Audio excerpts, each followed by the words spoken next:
Thanks, Joseph. It was a really lovely presentation. I might hand over to the panel first, and then we'll do a sort of summary at the end. So maybe well, you two know it inside out. Yeah, so maybe Leah. Sure. Yeah. Okay, no worries.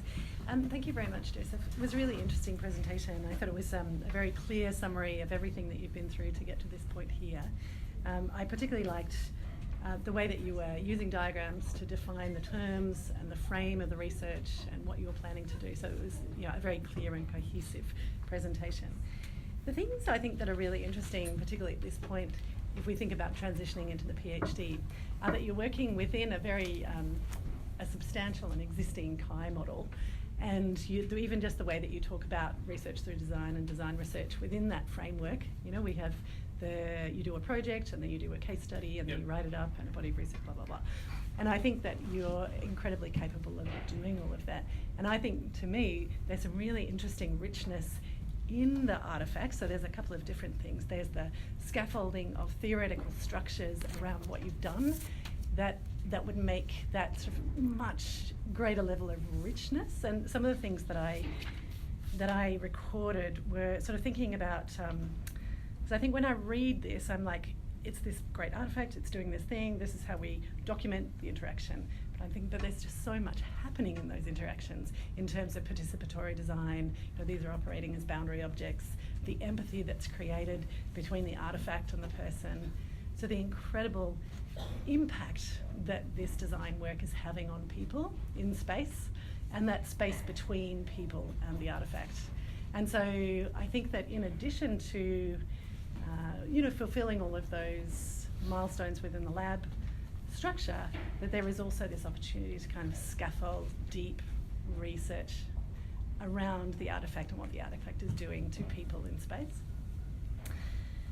The other thing I was thinking about too is not moving on too quickly from the artifact and thinking about refinement of the artifact. So I think particularly in the documentation, we have this incredibly beautiful visceral experience of what the artifact's doing, and it's a really beautiful interaction that's occurring between human and technology. When we get very close to the artifact, the level of refinement drops away. And I think that you, as an artisan and a practitioner, and the kind of work that you've done in the past and your capabilities, I'd really love to see that level of refinement coming into these artifacts, because they're very beautiful, but they have the potential to be much more refined. Yeah, so I think, to me, the PhD is an opportunity to go deeper and to scaffold and to really question what is happening in these interactions. When we think about, research through design, we tend to be moving on from the implications of each design a little too quickly. That's what I'm feeling. Okay. But that does, again, we're coming back to you working within an existing framework. I just feel like there's so much richness there. And I've said that to you in the past. Yes. It's incredibly exciting, each of those prototypes and what it's doing to people. But again, this idea of kind of how can we refine these beautiful things so that in and of themselves they are delicate and precious. Because what they do when they're in motion is something really extraordinary, and when they're still, it would be nice for people to still have that sense of it is delicate and precious and incredibly refined. So you can be then reflecting on kind of the emotional engagement with the artifact when it's still and when it's in motion. That were my main things that I was thinking about at the moment, but I think as we go on, I might pipe back in. Okay. Thank you, Leah, for wonderful suggestions. And I think Joe will definitely incorporate them when he's planning for the studies. I still think that for incorporating these questions and try to refine and enrich and going beyond what's he's currently doing, he does not need to go outside of the HCI boundaries. Within the HCI boundaries, all these questions are still very, has been very important, very critical, and that's what he is planning to do. That's why the journey is now moving towards a PhD rather than a master's, because that will give him more time in scaffolding what he could actually do with this design and what people could reflect on, built on those designs. So I think once Leah give you more written feedback, you can incorporate all those questions in terms of how you interview participants in your field studies, in your different case studies. Yeah. And it can still be a valid contributions for HCI, which is increasingly now looking towards these more experience-driven designs rather than just utility-driven designs. So I think all are valid suggestions, but I think it does not need to break the lab model, which has been there, and you can still contribute much. You could further refine it, I could say, in that manner. It was a wonderful presentation. So I think it was quite clearer how you want to move forward with your PhD. Suggestions could be in terms of when you're talking about if dynamic interactions and dynamic forms, right? Why they are two separate? Why they can't be in one, right? Yeah. So, Is that the question? yeah, it could be, right, in the case studies. Or is there specific things you want to, like, is it the same design, but in the case study you will only look at the interaction as your research questions, or you look at form as your research questions? So that you could think of, like, either are you going to be consistent with your design and then explore different questions in your study, or you want to refine your design as you move from one case study to the other case study, which will also change the form as well as interactions. So you're still at very early, and you could decide it now as you go forward. Yeah. But they are both valid paths. You could choose between the two. Yeah. I think, can you expand a little bit, on the dynamic interaction? Because I thought the potentials of the project to incorporate the behaviour change that you speak about, are we talking about a machine learning or an artificial intelligence built into it? What do you actually mean by dynamic interaction? Yeah, and it's something that it's either going to be something that I continue working as I am now, which is basically this parametrically designed scripting with the drone. So, like, for example, right now the only kind of thing that I have, the only kind of mechanism that I use to get people to slow down is to compare the position of the drone to the next position of the drone over time, and if it's too great, then the drone loses interest. But that might not work for everybody. So, and I think it's quite laborious. Like, I could try and think of a new way of programming that. So maybe like getting people to do more circles. So define a circle that people can move around. But then there are things like how big should that circle be?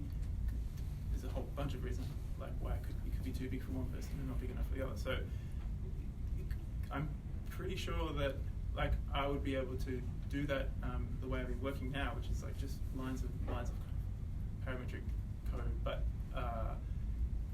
I'm interested in looking at machine learning to kind of make the drones react to each particular movement style a little bit different. Like, because there are so many different ways people interact with these drones. I mean, if you just looked at the example that we just had, the demo, I said do a circle, but some people did this and some people did that, and everyone's got a different appreciation for what slow is as well. So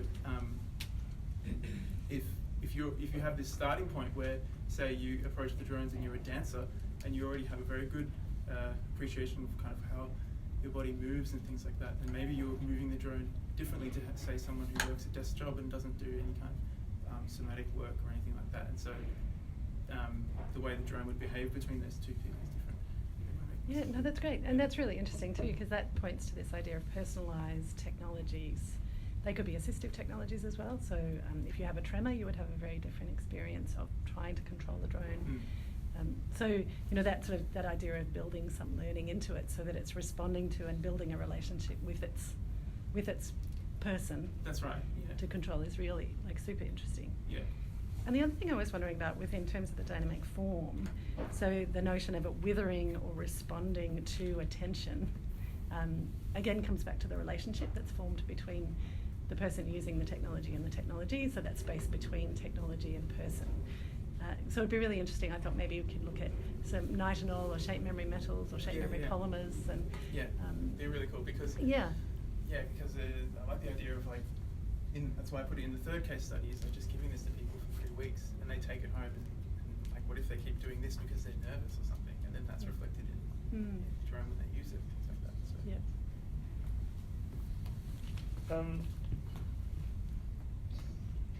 I'm trying to, like, I agree with everything being said. I appreciate especially your comment, like, what else you can do. So I'm trying to, knowing that you already don't get enough sleep, I'm trying to give you advice what you can skip so you have a life as well a little bit during your PhD. Remind us, what's your contribution statement, please? Yes.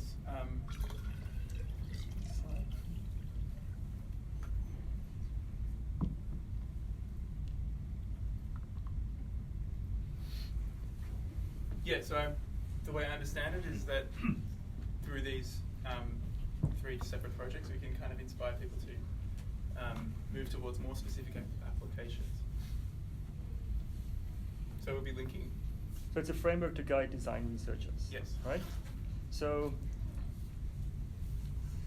maybe it might be useful to think about what specific conceptual theme you are setting into the core of this framework, right? So, for example, when you gave the instructions of the little exercise there, it was about that one person was controlling the movement of the other person, right? But in the video that you showed us, you said it went to a different step where all of a sudden the control kind of shifted, Yep. right? And you can do a PhD where you either write something like, understanding the design of human-drone interactions to facilitate meditative movement or bodily awareness, or you can go then a higher level up and say, this is for designing shared control, right? So if you make the title very specific and very long most of the time, then there's going to be probably, 50 people interested in that work because there's 50 people in the world that do human-drone interactions and bodily awareness. Mm. If you go either higher level up and you just call it designing for shared control, then many more people are going to be interested because, shared control happens in any autonomous vehicle where at some point the car is going to have control, at some point the driver has to have control. How do you design for that? And maybe people can even learn from that, even though it's a car, not a flying object, even it's driving and not meditation. Yeah. So just think about what's the core that you want to contribute to, and what's the higher level concept, so that you don't make too many of these small little words that are in the title that is often a very long title. Because maybe that it's not about bodily awareness, it's just control. And that allows you then to go, this is the higher level concept, and that's what I'm focusing on. So to make sure that you also don't do too much and Yes. Have enough sleep. And Yeah.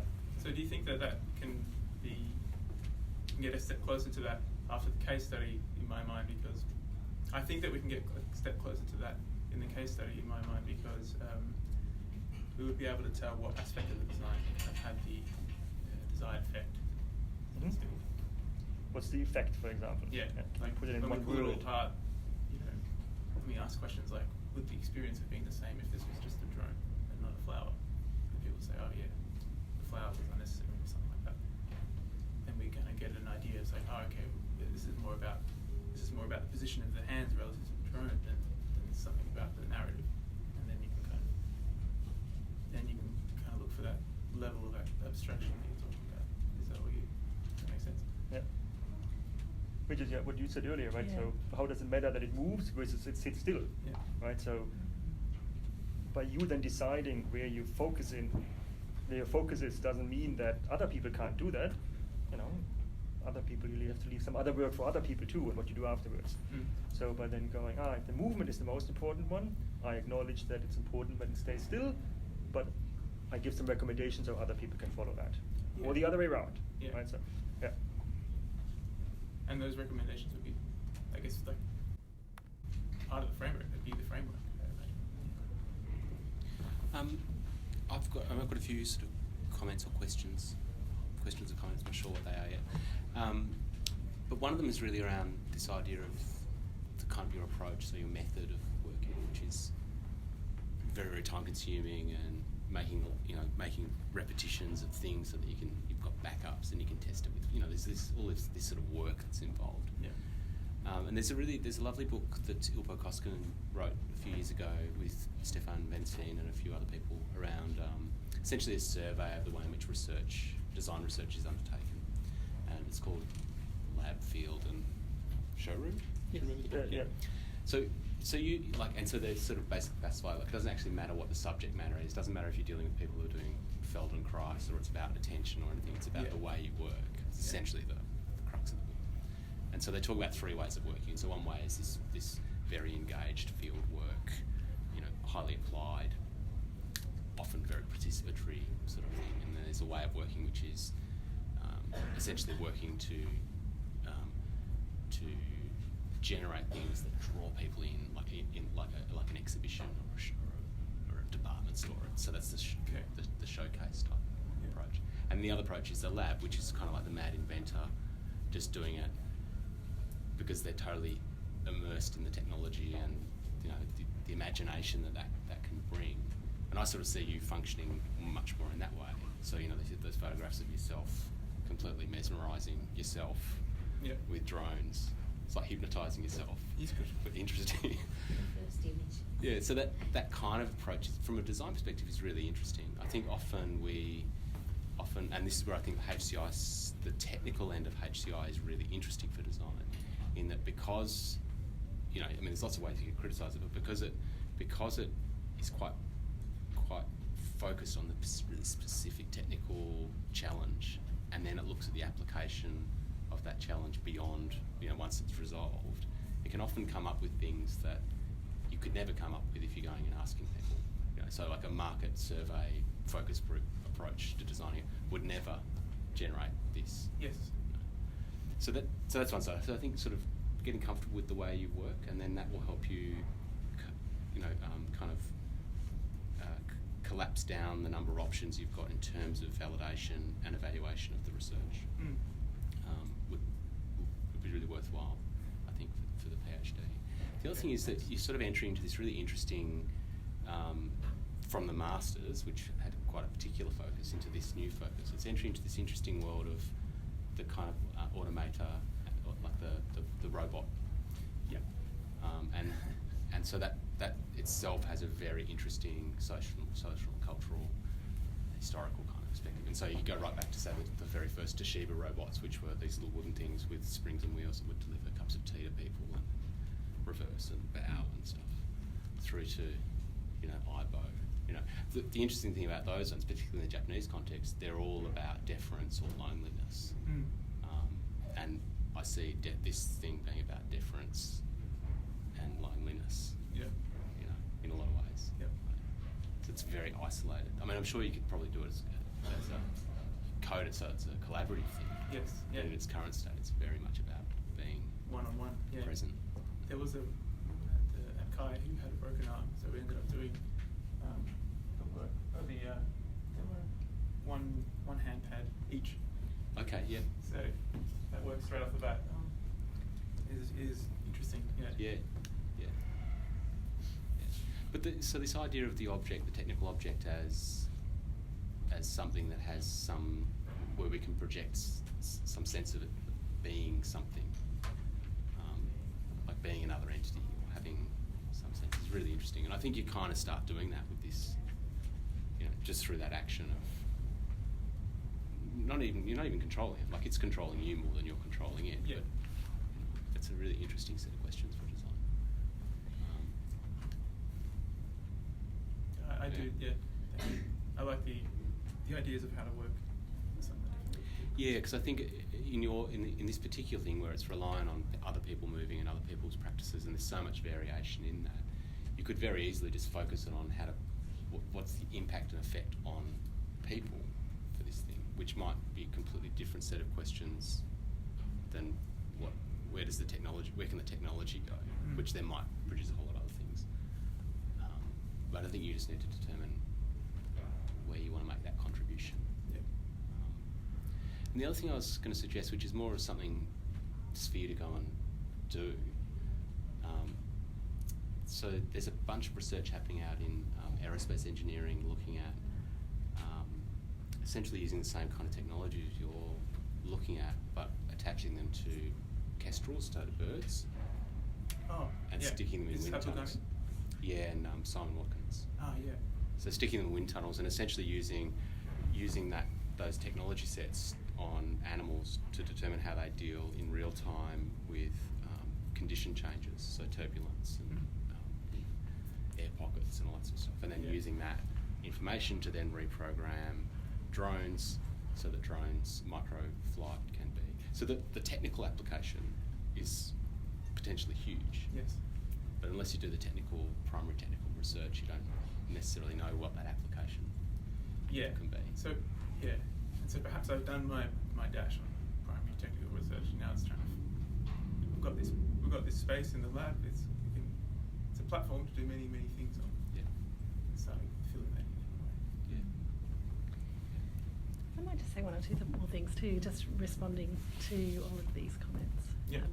And also being mindful of that comment about sleep and amount of work. Because I think there's not that sense of encouraging you to do a lot more work. It's just how do we reflect upon and pay attention to the work that's already happening? And I think there might be something quite nice. There's something in the work that's about attention and focus that could come into the methodology, which is like if we look back at everything that's already happened and we think about methodologies going forward for documentation.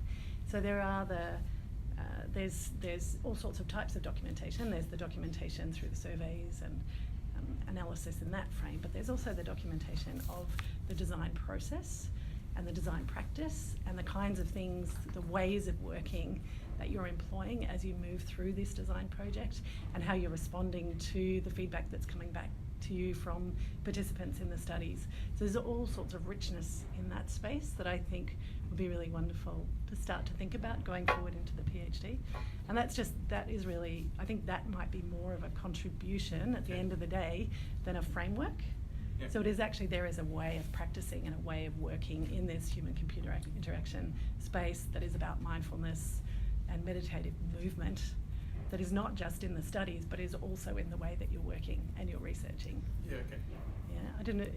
So that becomes a bit more seamless across our methodology and our projects. Mm-hmm. And the other thing I was wondering is that you're looking for a variation in doing the case studies, and the variations that you've identified were the dynamic interaction and dynamic form.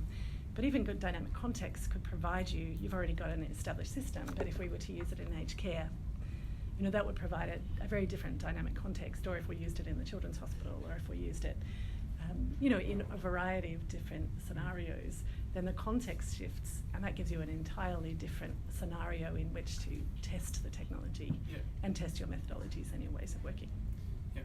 So I wonder how locked down you are to dynamic form, dynamic interaction as your case studies.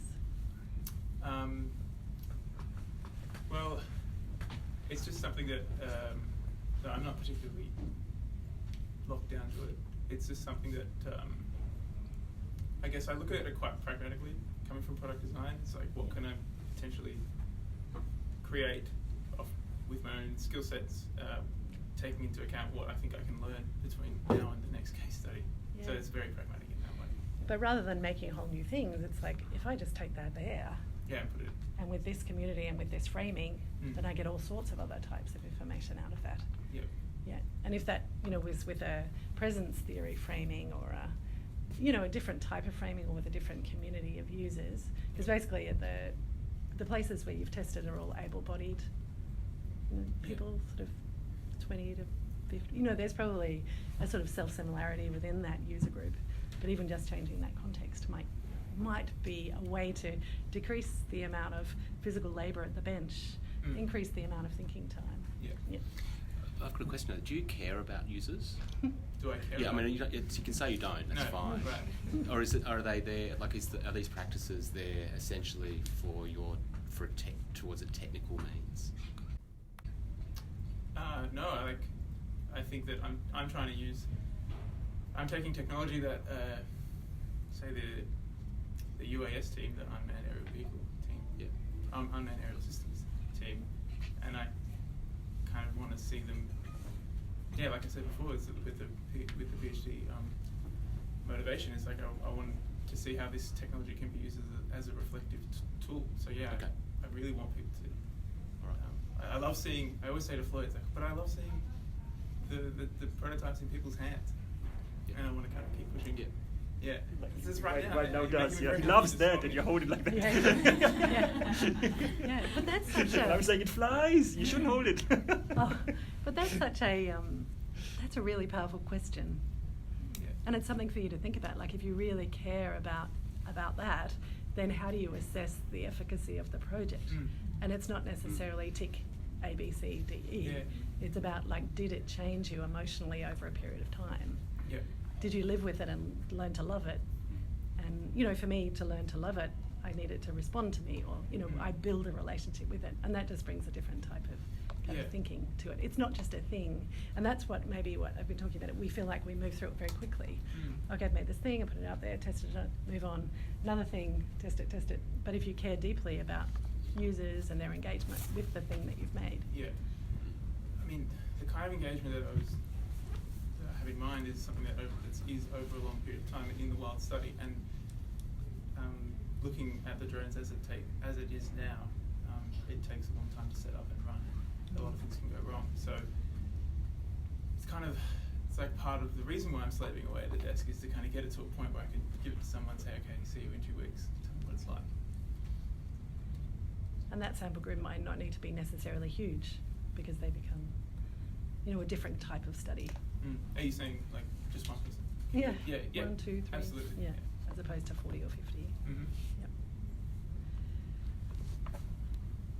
Wrap up. Yeah. Mm. Does anyone else? Any questions? Comments?